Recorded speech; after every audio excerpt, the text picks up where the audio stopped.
"Looks like it'll be another rough day out there tomorrow, bub," Crichton observed as he sipped his coffee. Black, strong, and cheap as it could be bought.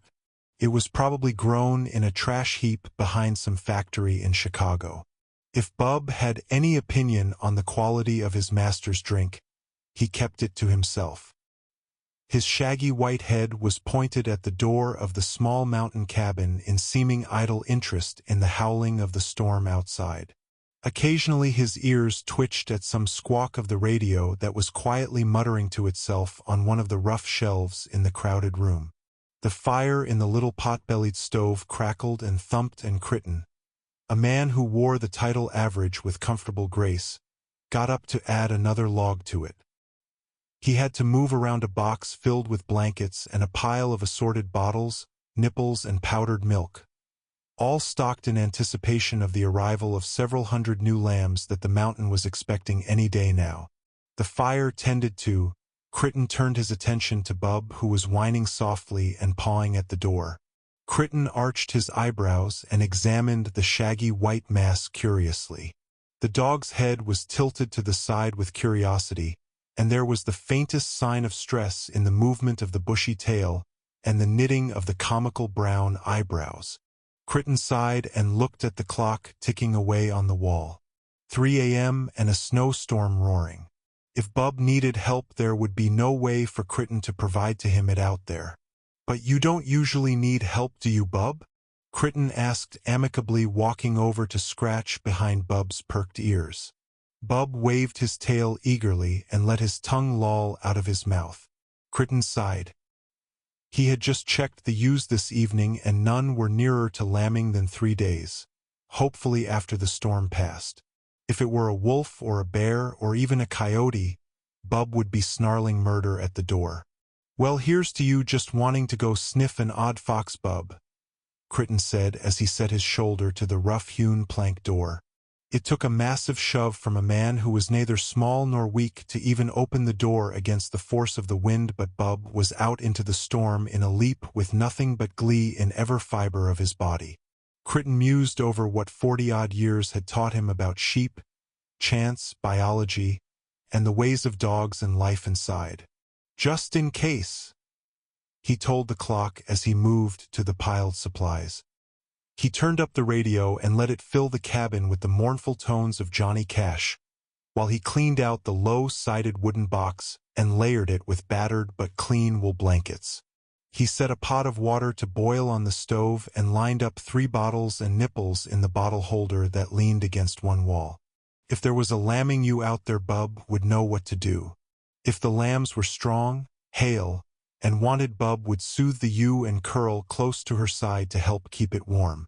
If it were weak, sickly, or rejected, Bub would bring them to Crichton. Best to be prepared in any case. If a lamb was stillborn, well, Bub wouldn't leave anything to tempt the coyotes into developing a taste for mutton lying around. The radio fell silent for a moment in the middle of the Folsom Prison blues, and Crichton glanced up in interest as the emergency alert flared. Highway 47 is closed from milepost 15 to milepost 32 through White Pass due to inclement weather.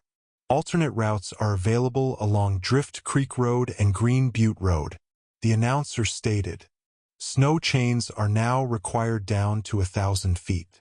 A convoy carrying various diplomatic officials, comprising of 3 black Chevy Escorts, has fallen out of contact, and residents are requested to report any sightings in the closed area.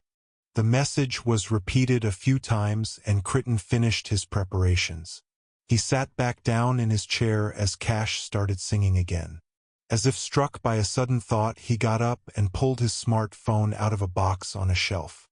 He turned on the map function, assured it that it was no matter that there was no signal, and traced his finger along the red stripe of the highway and then the thinner black line of Green Butte Road. There was perhaps 10 miles between the nearest point on the road and the hanging valley that sheltered his cabin. Crichton shrugged and wrapped a blanket around his shoulders before turning down the lamp and settling into his chair. He was woken by the sound of scratching at the door and groaned as he untangled himself from the blanket. If there was no lamb, Bub would have barked to be let in. So much for sleep tonight. He wrenched the door open and closed it firmly behind the dog. He followed Bub sleepily to the lamb bed and knelt down, holding out his hands for the wee one. He didn't even fully open his eyes until Bub gave a low, frustrated growl. Crichton forced his eyes open and stared dumbly at Bub's mouth. "That," he said softly, "is no lamb." He staggered to his feet and turned the light to full power before returning to where Bub had placed the something in the lamb bed. "Well, it's something all right," Crichton said as he knelt by Bub. "Something that is supposed to be alive." Crichton held the lamp over the tangle of drooping mop-like limbs. He hung the lamp on the wall hook set there for that purpose and reached out to gently untangle the creature. Bub whined in concern but didn't try to interfere. The muscles were stiff but not rigid and terribly cold. A few minutes of sorting out the mass revealed that the creature was longer than it was wide, and there were a pair of the limbs that were a bit longer on one end and a bit rougher than all the others, as if from hard use. Around one of these there was a bracelet or ring or something that was intricately carved. Crichton eased it off and examined it. "Ambassadors and Friends" was etched around the inside. His brow knitted and he glanced sharply at the creature in the lamb bed. "What the flying scrap did you bring me, Bub?" Crichton demanded. "Or who?" He reached down and dug his fingers down into the mass of appendages until he touched the core they all attached to and frowned. He could feel no warmth. "Is it alive, Bub?" Crichton asked. Bub chuffed softly and nosed the creature. His tongue licked out and ran over the appendages. "I'll take that as a yes," Crichton said. He took the pot of water and mixed it with some ice-cold snow until it was just a little warmer than his hands. He eased the creature into the pot, making sure to leave the end with the longer appendages and the jewelry out to breathe. "I rather hope you breathe," he commented as he gently massaged the alien. "A diplomatic convoy, eh?" A thought struck him and he glanced up at the clock. It was almost 7. "How did you run 20 miles in this in 2 hours?" Crichton demanded of Bub. Bub waved his tail and slipped under a blanket that hung on the wall and led to the cooler firewood storage. Crichton sighed and continued his ministrations. After an hour, the alien began to move weakly. Soon it was fighting to slip fully down into the water. Crichton kept the front end. At least he hoped it was the front end. Out of the water until a disgruntled voice demanded, "Would you please let me hydrate properly, friend human?" The voice was odd, hollow in a way, and Crichton dropped the alien in shock. It hummed happily and began circling the bottom of the pot in an undulating motion. Crichton watched it circle for a moment and then shrugged and returned to his chair. He was just dozing off when the hollow voice sounded again. Stronger this time. "Pardon my intrusion into your sleep cycle, friend human. But could I bother you to add more thermal potential to the miniature biome?"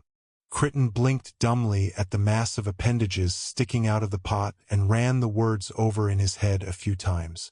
He grunted and staggered up to add some more hot water from the kettle. The alien wriggled happily and scooted to the side as Crichton poured the hot water in. "Thank you, friend human," the alien said before submerging again. "Do I call you ambassador?" Crichton asked. The alien paused and poked its head out again.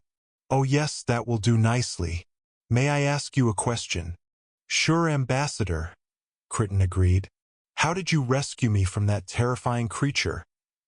the ambassador asked, its voice becoming less hollow and stronger as it warmed up. "What terrifying creature?" Crichton asked. "The large, hairy one with all the teeth," the ambassador said, waving his appendages in what Crichton guessed was supposed to be an explanatory manner. "Bub?" Crichton asked. On hearing his name, Bub stuck his head out of the flap and looked expectantly at Crichton. The ambassador gave a soft squawk and ducked back into the water. "Yes, that is the one that I mean," the ambassador said, the voice sounding out from the pot sides. "I didn't rescue you from Bub," Crichton said. Bub rescued you from the storm and brought you to me for help. I see, the ambassador said. Is he quite safe? For you? Crichton asked. Sure. So long as you are my guest, he will protect you. I understand, the ambassador said. Then perhaps I should bid you good night, my host. I must refresh my energy stores.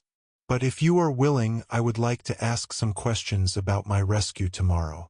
The ambassador dropped back down into the water and out of sight in the pot. Crichton blinked at him and idly wondered if this would all be a dream by dawn. He shrugged and sat back down in his chair. You and me both, he muttered. You and me both.